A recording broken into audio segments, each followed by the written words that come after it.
السلام عليكم، فيديو جديد ان شاء الله. في هذا الفيديو غنتعرفوا على الاعداد ديال الريستر شور. هاد الاعداد كتسمح لينا الا بغينا نمسحو شي جزء من شي شكل معين، مثلا اللي كان عندنا مثلا هاد شي مربع ولا اي شيء كما بيكون مثلا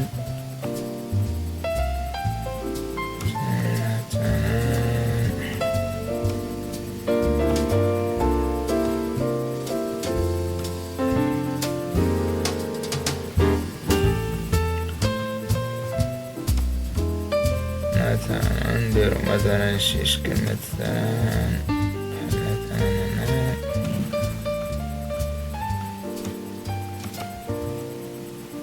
عندنا الشكل مثلا وبغينا نمسحو مثلا شي جزء منه كما كتشوفوا. الشوركات ديالها اللي هي شيفت بلاس كنبقى نمسحو الجزء اللي بغينا نمسحو مثلا، ولا كليكينا عليها جوج مرات كتعطينا البارامتر ديالها كما كتشوفوا في هاد البار هنا.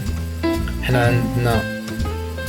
عندنا الانجل ديالها هي الزاويه ديالها، واش شحال ما زدنا فيها حسب الزاويه فين بغيناها.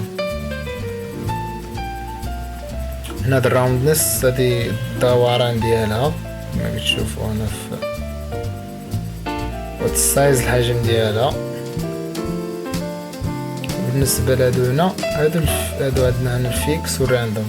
هاد الفيكس الا بغينا هاد لي تخو بارامتر كاملين الانجل والراوندنس والسايز بقاو ثابتين كنخليوها هنا فيكس. بغيناهم هنا درنا هنا بغينا من هاد الفاريشن هادي الا بغيناهم يكونوا متغيرين نديرو هنا نغيرو هنا الراندوم باش نلحق نضيفو هنا في هاد الفارياسيون ديالها في هاد البارامتر ديالها كما كتشوفو. من بعد كنديرو اوكي كما كتشوفو ما زدنا لا في السايز ديالها